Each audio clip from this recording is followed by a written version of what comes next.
بسم اللہ الرحمن الرحیم۔ پیش خدمت ہے کہانی عمرو اور شہزادی زرتاش۔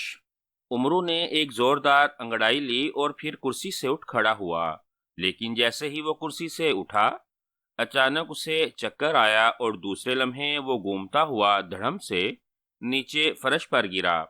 اس نے اپنے آپ کو سنبھالنے کی بے حد کوشش کی، لیکن اسے یوں محسوس ہو رہا تھا جیسے وہ کسی تیزی سے گھومتے ہوئے لٹو پر بیٹھا اس کے ساتھ ساتھ گھوم رہا ہو، اور پھر آہستہ آہستہ جب اس کا تیزی سے گھومتا ہوا ذہن ساکت ہوا تو اس نے آنکھیں کھول دی، لیکن دوسرے لمحے اس کے منہ سے بے اختیار ایک چیخ سی نکل گئی، کیونکہ وہ اس وقت اپنے گھر کے ایک کمرے کی بجائے کسی جھونپڑی کے سامنے زمین پر بیٹھا ہوا تھا۔ اس کے ارد گرد جنگل پھیلا ہوا تھا، انتہائی گھنا جنگل۔ یہ کیا ہوا؟ یہ میں کہاں آ گیا اور کیسے؟ عمرو نے حیرت بھرے لہجے میں کہا، اور زمین سے اٹھ کھڑا ہوا۔ اسی لمحے اسے جھونپڑے کے اندر سے کسی عورت کے چیخنے کی آواز سنائی دی، تو عمرو نے بکھلائے ہوئے انداز میں جلدی سے جھونپڑے کا بند دروازہ کھولا اور اندر داخل ہو گیا، لیکن دوسرے لمحے اس کا ذہن ایک بار پھر گھومنے لگا، کیونکہ جھونپڑا بالکل خالی تھا، وہاں کوئی بھی نہ تھا، حالانکہ اس نے خود اپنے کانوں سے جھونپڑے کے اندر سے کسی عورت کے چیخنے کی آواز سنی تھی۔ یا اللہ، یہ کیا جادو ہے؟ یہ کیا ہو رہا ہے؟ عمرو نے حیرت بھرے انداز میں بڑبڑاتے ہوئے کہا۔ جھونپڑے کے ایک کونے میں مشعل جل رہی تھی، جس کی وجہ سے جھونپڑے میں تیز روشنی پھیلی ہوئی تھی۔ عمرو، مجھے بچاؤ، مجھے بچاؤ! اچانک جھونپڑے کے کونے سے کسی عورت کی چیختی ہوئی آواز سنائی دی، اور عمرو ایک بار پھر بکھلا کر اس کونے کی طرف گھوم گیا، لیکن یہ کونا بھی خالی نہ تھا، وہاں کوئی عورت تو ایک طرف کوئی کیڑا تک نہ نظر آ رہا تھا۔ عمرو، عمرو، مجھے بچاؤ! عمرو! اچانک وہی آواز دوبارہ سنائی دی۔ ارے کیسے بچاؤں؟ کون ہو تم؟ کہاں ہو تم؟ عمرو نے بے اختیار چیختے ہوئے کہا۔ مجھے بچاؤ! عمرو، آگے بڑھو اور مجھے دیکھو، میں دیوار پر موجود ہوں۔ عورت کی آواز دوبارہ سنائی دی۔ دیوار پر؟ کیا تم کوئی چھپکلی ہو؟ عمرو نے اور زیادہ حیران ہوتے ہوئے کہا، اور جلدی سے آگے بڑھ کر وہ جھونپڑے کی دیوار کو غور سے دیکھنے لگا۔ دوسرے لمحے اسے دیوار پر ایک چھوٹی سی مکڑی نظر آئی، جس کی چھوٹی چھوٹی آنکھوں میں تیز چمک تھی۔ میں مکڑی کی شکل میں ہوں، مجھے بچاؤ! عمرو! مکڑی کی جانب سے پھر عورت کی آواز سنائی دی۔ تم مکڑی اور عورت کی آواز میں بول رہی ہو؟ کیا تم کوئی جادو کی مکڑی ہو؟ عمرو نے حیرت بھرے لہجے میں کہا، میں اصل مکڑی نہیں ہوں، میں ملک ایران کی شہزادی زرتاش ہوں۔ مجھے ایک جادوگر نے مکڑی بنا کر یہاں دیوار پر چپکا دیا ہے۔ تم مجھے دوبارہ شہزادی بنا سکتے ہو، میں تمہیں انعام دوں گی۔ شہزادی زرتاش کی آواز سنائی دی۔ جادوگر؟ کس جادوگر نے؟ مجھے تفصیل بتاؤ، اور یہ بھی بتاؤ کہ میں یہاں کیسے آ گیا ہوں۔ عمرو نے حیرت بھرے لہجے میں کہا، سنو عمرو، میرا نام زرتاش ہے اور میں ملک ایران کی شہزادی ہوں۔ مجھے جادو سیکھنے کا شوق تھا، چنانچہ میں نے ایک جادوگر کو اپنے محل میں بلوایا اور اس سے جادو سیکھنا شروع کر دیا، لیکن میرا استاد کوئی بڑا جادوگر نہ تھا، چھوٹا سا جادوگر تھا جسے بہت تھوڑا جادو آتا تھا، جو اس نے مجھے سکھا دیا، لیکن میں تو دنیا کی سب سے بڑی جادوگرنی بننا چاہتی تھی۔ چنانچہ میں نے اپنے استاد سے کہا کہ وہ مجھے کسی بڑے جادوگر سے ملوائے۔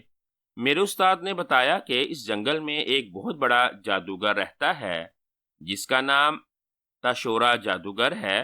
چنانچہ میں اپنے استاد کے ساتھ یہاں آ گئی۔ تاشورا جادوگر یہاں اس جھونپڑے میں رہتا تھا۔ اس نے جب مجھے دیکھا تو اس نے مجھے جادو سکھانے کا وعدہ کر لیا، لیکن ساتھ ہی یہ شرط بھی لگا دی کہ میں پہلے اس سے شادی کروں، لیکن ظاہر ہے میں اس بدصورت اور بوڑھے جادوگر سے شادی تو نہ کر سکتی تھی، چنانچہ میں نے انکار کر دیا۔ اس پر اس تاشورا جادوگر کو غصہ آ گیا۔ اس نے مجھے سزا دی اور مجھے مکڑی بنا کر یہاں دیوار سے چپکا دیا، اور میرے استاد کو اس نے ایک اونچے درخت کی چوٹی پر قید کر دیا ہے، اور اب وہ خود کسی کام کے لیے کالے غار کی طرف گیا ہوا ہے۔ اس نے کہا تھا کہ وہ 1 ہفتے بعد آئے گا۔ اگر 1 ہفتے بعد بھی میں اس سے شادی کرنے پر رضامند نہ ہوئی تو وہ مجھے اور میرے استاد کو مار ڈالے گا۔ میں بے حد پریشان ہوئی، پھر میں نے یہیں سے اپنے جادو کے زور سے اپنے استاد سے رابطہ کیا اور اس جادوگر کے پنجے سے نکلنے کی بات سوچی۔ میرے استاد نے بتایا کہ تاشورا جادوگر بے حد طاقتور جادوگر ہے۔ اس کا مقابلہ اگر اس دنیا میں کوئی کر سکتا ہے تو وہ امرو عیار ہے۔ وہ اپنی عیاری سے بڑے بڑے جادوگروں کا خاتمہ کر دیتا ہے۔ چنانچہ میں نے اپنے جادو کے زور سے تمہیں تلاش کرنے کی کوشش کی، اور پھر تم مجھے ایک کمرے میں کرسی پر بیٹھے نظر آ گئے۔ میرے استاد نے بھی تصدیق کر دی کہ تم ہی امرو ہو، اور پھر میں نے جادو کے زور سے تمہیں وہاں سے یہاں منگوا لیا، اور اب تم میرے سامنے موجود ہو۔ اب تم اس تاشورا جادوگر کا خاتمہ کر دو، میں تمہیں بہت سا انعام دوں گی۔ شہزادی زرتاش نے پوری تفصیل بتاتے ہوئے کہا، تو یہ بات ہے، تم نے اپنے جادو کے زور سے مجھے گھر سے یہاں بلوا لیا، لیکن شہزادی زرتاج، تمہارے استاد نے تمہیں یہ نہیں بتایا کہ میں انعام پیشگی لیے بغیر کام کر ہی نہیں سکتا۔ امرو عیار نے منہ بناتے ہوئے کہا، تم اس جادوگر کا خاتمہ کر دو، میں تمہیں پیشگی انعام بھی دوں گی، اور بعد میں بھی اتنا انعام دوں گی جس کا تم تصور بھی نہیں کر سکتے۔ شہزادی زرتاج نے جواب دیتے ہوئے کہا، ٹھیک ہے، لاؤ پیشگی انعام، پھر دیکھو میں اس جادوگر کا کیا حشر کرتا ہوں۔ امرو نے کہا، اپنی آنکھیں بند کر لو، اور جب تک میں نہ کہوں آنکھیں نہ کھولنا۔ شہزادی نے کہا، اور امرو عیار نے آنکھیں بند کر لیں۔ دوسرے لمحے اسے یوں محسوس ہوا جیسے اس کے جسم کے گرد زوردار آندیاں چل رہی ہوں، لیکن وہ کھڑا وہیں تھا۔ اب آنکھیں کھول دو، شہزادی کی آواز سنائی دی، اور امرو نے جیسے ہی آنکھیں کھول لیں، وہ یہ دیکھ کر حیران رہ گیا کہ اس دیوار کے سامنے جس پر وہ مکڑی نظر آ رہی تھی، ایک انتہائی خوبصورت شہزادی کھڑی ہوئی تھی، جو دونوں ہاتھوں سے اپنے چہرے پر نقاب درست کر رہی تھی، اور اس کے قدموں میں ایک بڑی سی تھیلی پڑی ہوئی تھی۔ ہم نے اپنے استاد کے جادو کی بنا پر صرف چند لمحوں کے لیے روپ بدلا ہے، تاکہ ہم اپنے محل سے تمہارے لیے پیشگی انعام لے آئیں، اور ہم انعام لے آئے ہیں، اور تم نے یہ بھی دیکھ لیا ہے کہ ہم جو کچھ بھی کہہ رہے ہیں وہ غلط نہیں ہے۔ تمہارا پیشگی انعام ہمارے قدموں میں پڑا ہے۔ ایک بار پھر آنکھیں بند کر لو، اور جب ہم کہیں تو آنکھیں کھول لینا اور اپنا انعام اٹھا لینا۔ شہزادی نے کہا، اور امرو نے آنکھیں بند کر لیں۔ ایک بار پھر اسے یہی احساس ہوا کہ اس کے ارد گرد زوردار آندیاں چل رہی ہوں۔ اب آنکھیں کھول دو امرو، شہزادی کی آواز سنائی دی، اور امرو نے آنکھیں کھول لیں تو منظر وہی پہلے جیسا تھا۔ دیوار پر مکڑی موجود تھی اور شہزادی غائب ہو چکی تھی، لیکن دیوار کے ساتھ تھیلی موجود تھی۔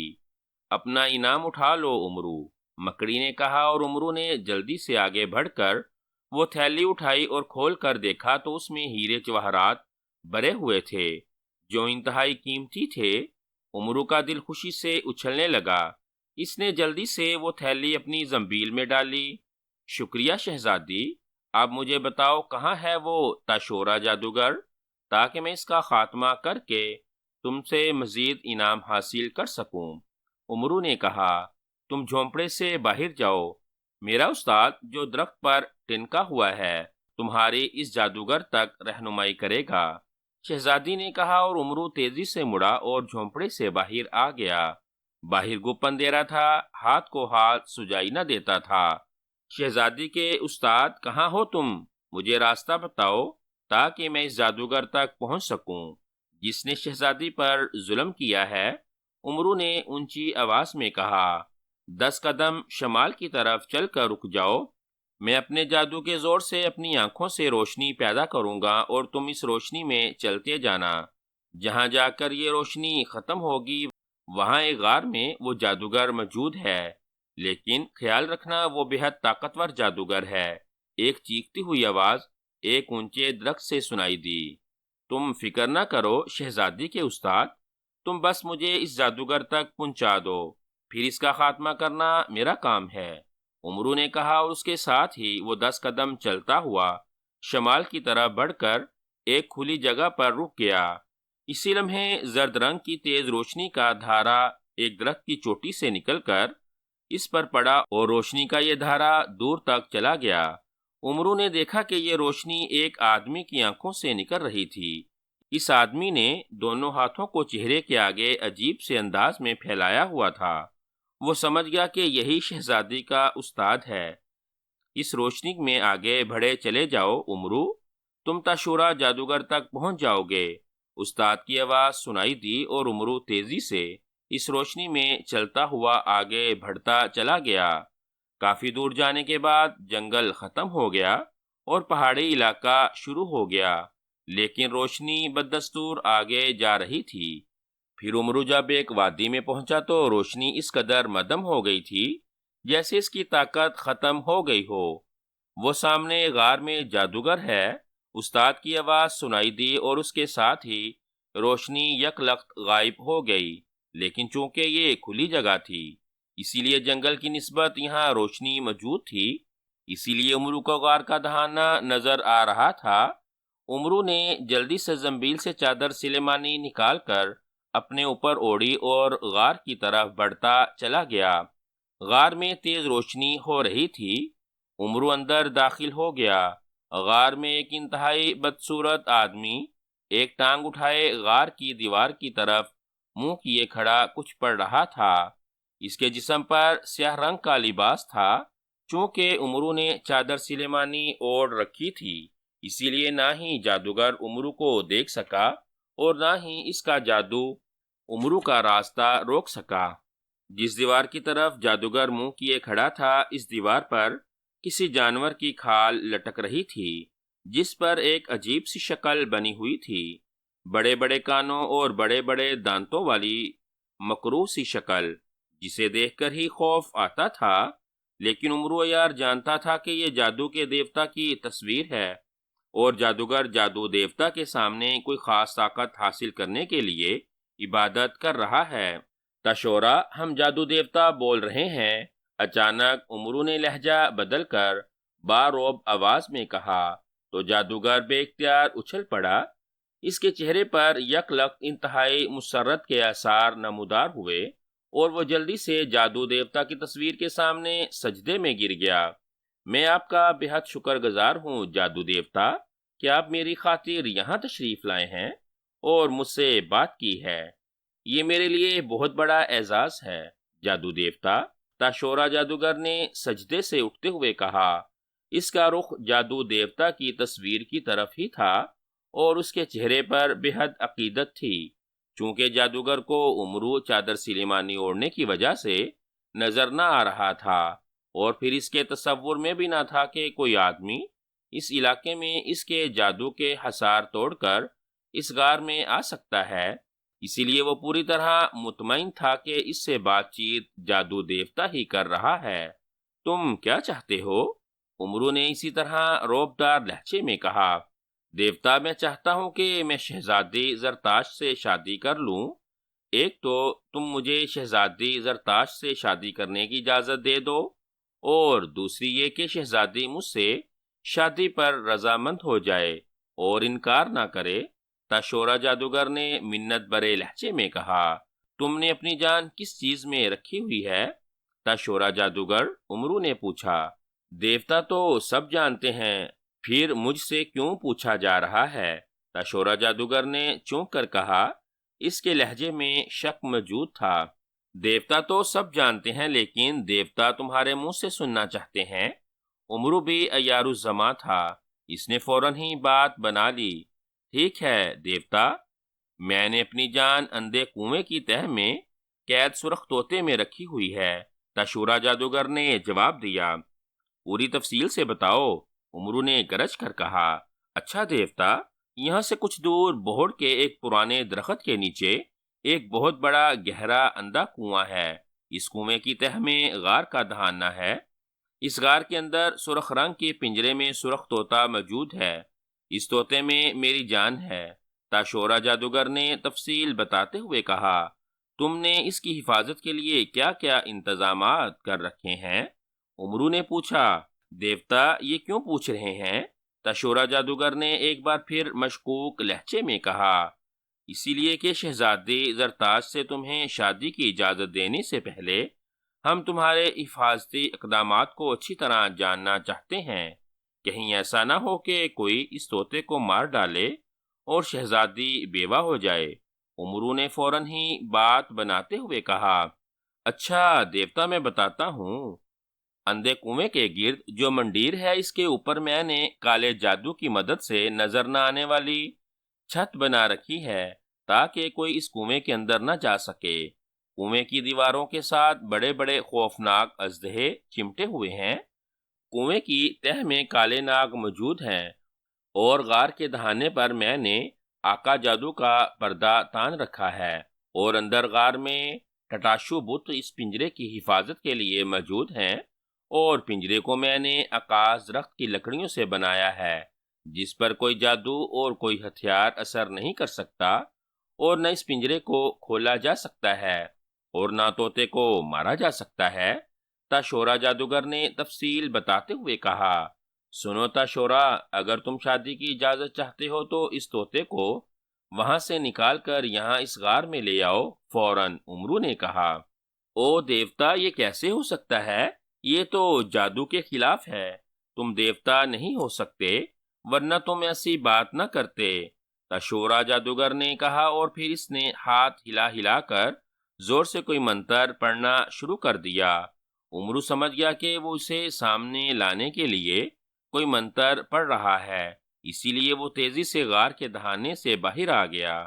جیسے ہی وہ غار سے باہر نکلا، اس نے غار میں سرخ رنگ کی تیز روشنی ہوتے ہوئے دیکھی، اور سرخ روشنی میں چادر سلیمانی یقیناً تاشورا جادوگر کو نظر آ جاتی۔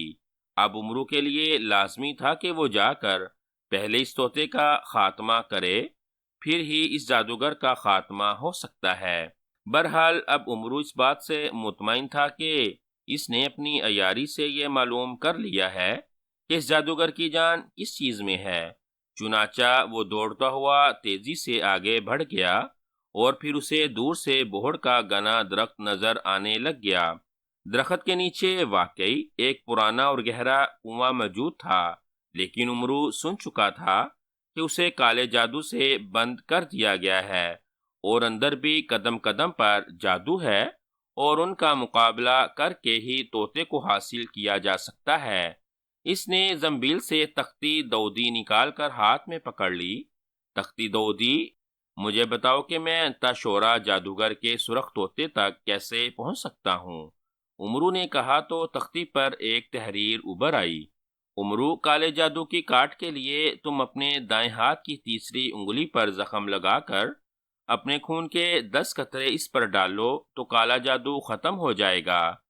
پھر تم نے یہاں سے جماشو بوٹی تلاش کرنی ہے۔ اس بوٹی کو توڑ کر کنویں کے اندر پھینک دو گے تو اس بوٹی کے رس سے نکلنے والی بو سے تمام اژدہے اور ناگ مر جائیں گے، اور تم اطمینان سے کنویں کی تہہ میں اتر سکتے ہو۔ اس کے بعد غار کے دہانے پر موجود آقا جادو کے خاتمے کے لیے تمہیں اس پر بائیں ہاتھ کی تیسری انگلی کے خون کے 10 قطرے ڈالنے پڑیں گے، پھر تم غار میں داخل ہو سکو گے۔ غار میں موجود ٹٹاشو بت کا خاتمہ کرنے کے لیے تمہیں اس کی پیشانی میں موجود انسانی آنکھ کو اندھا کرنا پڑے گا۔ یہ کام تم اپنی عقل مندی سے کرو گے۔ اگر تم سے ذرا سی بھی چوک ہو گئی تو ٹٹاشو بت ایک لمحے میں تمہاری گردن اڑا دے گا، اور اگر تم نے اسے اندھا کر دیا تو اس کا جادو ختم ہو جائے گا اور وہ خود بخود جل کر راکھ ہو جائے گا۔ اس کے بعد اکاس درخت کی لکڑیوں سے بنے ہوئے اس پنجرے کو توڑنے کے لیے تمہیں مقدس کلہاڑی کا وار اس پنجرے کی اس لکڑی پر کرنا پڑے گا جس کا رنگ سرخ کی بجائے سبز ہے۔ اگر تمہارا وار درست رہا تو وہ پنجرا ٹوٹ جائے گا اور تم اس طوطے کو پکڑ سکو گے۔ پنجرا ٹوٹتے ہی طوطا اڑنے کی کوشش کرے گا۔ اگر وہ غار سے باہر نکل گیا تو پھر تم ہلاک ہو جاؤ گے۔ تختی دودی پر ساری بات تفصیل سے تحریر تھی جو عمرو نے بغور پڑھ لی، اور پھر ایک طویل سانس لیتے ہوئے اس نے تختی واپس اپنی زنبیل میں ڈال لی۔ یہ تو بڑا مسئلہ ہے، میرے جسم میں ویسے ہی بے حد خون کم ہے، لیکن اب کیا کیا جائے؟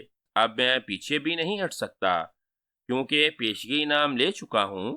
اگر میں نے یہ کام نہ کیا تو جواہرات کی وہ تھیلی زنبیل سے خود بخود غائب ہو جائے گی، اور یہ بہت بڑا نقصان ہے، اسی لیے بہرحال مجبوری ہے، عمرو نے منہ بناتے ہوئے بڑبڑا کر کہا، اور پھر وہ جماشو بوٹی کی تلاش میں ادھر ادھر گھومنے لگا۔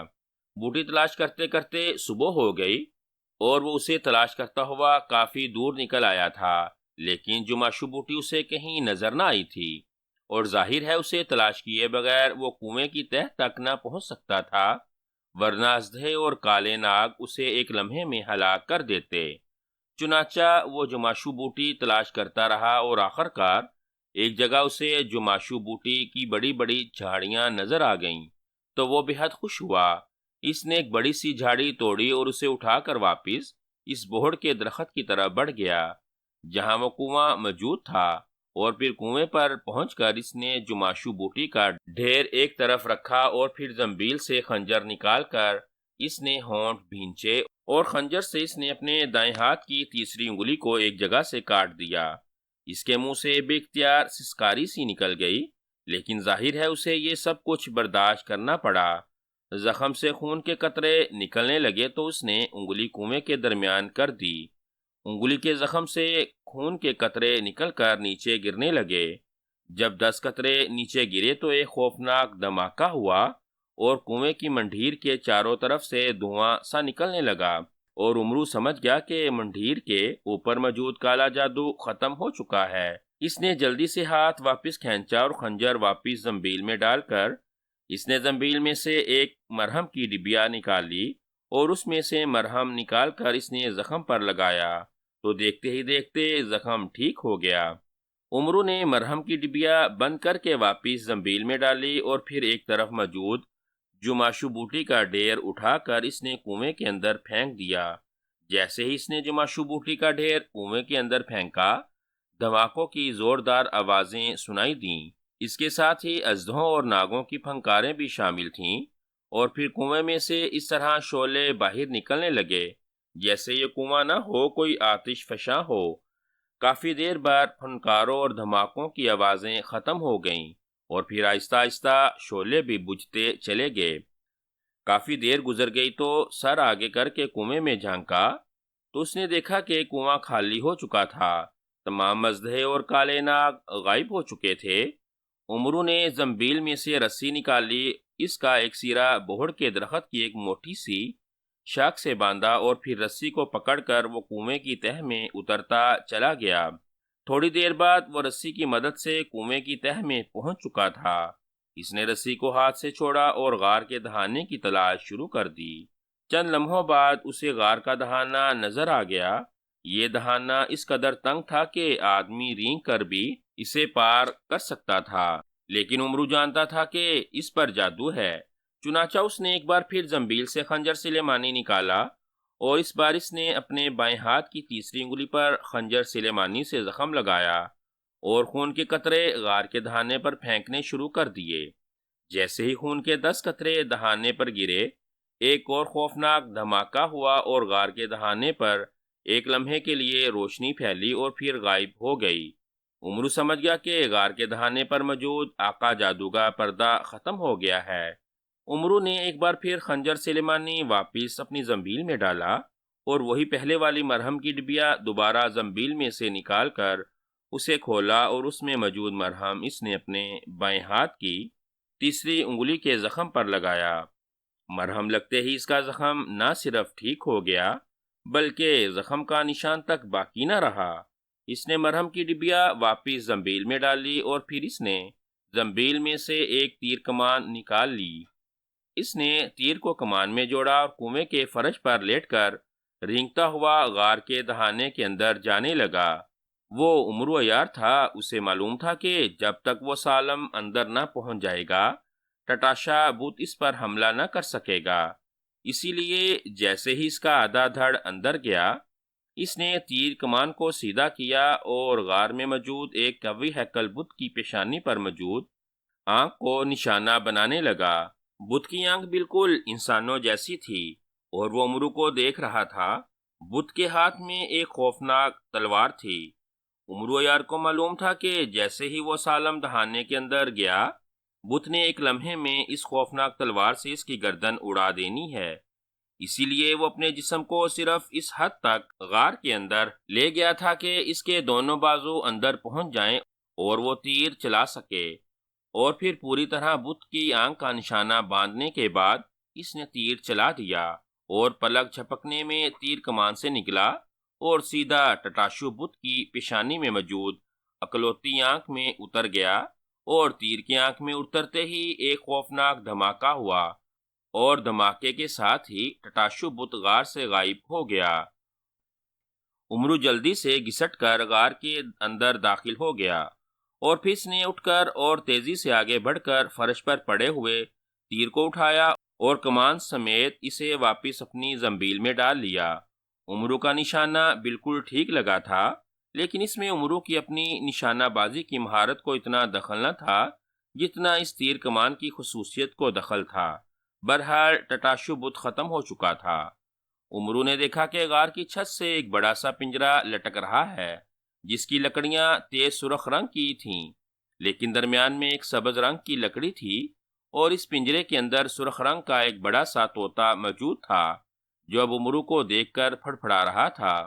امرو کچھ دیر کھڑا سوچتا رہا اور پنجرے کو بغور دیکھتا رہا۔ پھر اس نے زنبیل میں سے چادر سلیمانی نکالی اور اسے غار کے دہانے پر اس طرح ڈال دیا اگر پنجرا ٹوٹنے سے طوطا باہر آ بھی جائے اور وہ اسے پکڑ نہ سکے تو اس غار سے باہر نہ جا سکے گا۔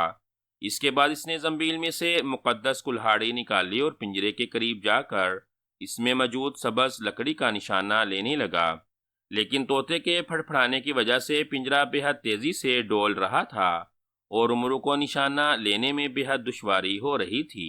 اچانک امرو کو ایک خیال آ گیا اور پھر اس نے جلدی سے اپنی زنبیل میں سے سندل کی ایک لکڑی نکالی اور لکڑی کی مدد سے اس نے پنجرے کو ہلنے سے روک دیا، اور پھر نشانہ لے کر پوری قوت سے مقدس کلہاڑی کا وار سبز رنگ کی لکڑی پر کیا۔ اس بار پھر نشانہ بالکل درست ثابت ہوا اور مقدس کلہاڑی اس سبز رنگ کی لکڑی سے جا ٹکرائی، اور مقدس کلہاڑی کے اس سبز رنگ کی لکڑی سے ٹکراتے ہی گڑگڑاہٹ کی تیز آواز سنائی دی اور پنجرا ٹوٹتا چلا گیا۔ امرو نے جھپٹ کر طوطے کو پکڑنے کی کوشش کی، لیکن کلہاڑی زور سے مارنے کی وجہ سے وہ کلہاڑی سمیت اوندھے منہ نیچے غار کی فرش پر جا گرا تھا، کیونکہ ایک تو وہ تھا ہی دبلا پتلا، دوسرا اس نے پوری قوت سے کلہاڑی چلائی تھی۔ اس طرح وہ اپنے ہی زور میں اوندھے منہ نیچے جا گرا اور طوطے کو نہ پکڑ سکا۔ طوطا پھڑپھڑاتا ہوا پنجرے سے آزاد ہوا اور تیزی سے اٹھتا ہوا غار کے دہانے کی طرف لپکا، لیکن دہانے پر چادر سلیمانی پڑے ہونے کی وجہ سے وہ باہر نہ جا سکا اور غار کے اندر ہی ادھر ادھر اڑنے لگا۔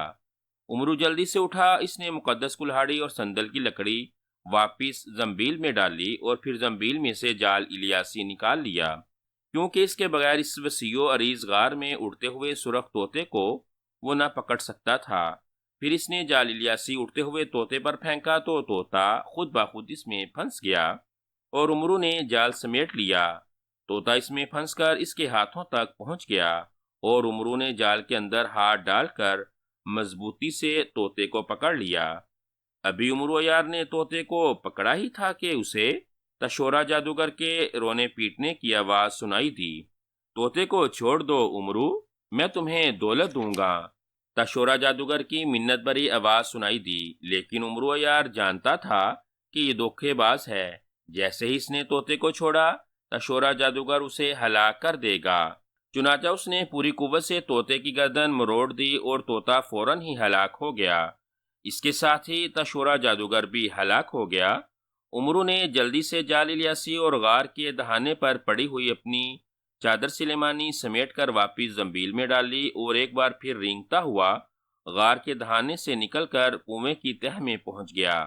وہاں کنویں کی تہہ میں تشورا جادوگر کی لاش پڑی ہوئی تھی۔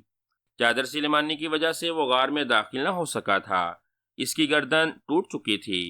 عمرو نے رسی پکڑی اور پھر بجلی کی سی تیزی سے اس رسی کی مدد سے کنویں سے باہر آیا تو اس نے شہزادی زرتاش اور اس کے استاد کو وہاں کھڑے دیکھا۔ ان دونوں کے چہروں پر بے پناہ مسرت نمایاں تھی۔ جب عمرو نے شہزادی زرتاج اور اس کے استاد دونوں کو بتایا کہ اس نے تشورا جادوگر کا خاتمہ کس طرح کیا ہے تو شہزادی زرتاج بہت خوش ہوئی۔ وہ تشورا جادوگر کے مرتے ہی اس کے جادو سے آزاد ہو چکی تھی۔ پھر شہزادی زرتاش اور اس کے استاد عمرو یار کو ساتھ لے کر جادو کی مدد سے اپنے ملک پہنچ گئے، جہاں بادشاہ شہزادی کے غم میں رو رہا تھا۔ اور جب شہزادی زرتاش صحیح سلامت وہاں پہنچی تو بادشاہ بہت خوش ہوا، اور پھر جب بادشاہ کو سارے حالات کا علم ہوا اور یہ علم ہوا کہ عمرو یار نے شہزادی زرتاش کو اس ظالم جادوگر کے جادو سے نجات دلائی ہے تو وہ بہت خوش ہوا اور اس نے عمرو کو بے حد انعام و کرام دیا۔ شہزادی زرتاش نے بھی اسے اس قدر انعام و کرام دیا کہ عمرو حقیقتاً خوش ہو گیا۔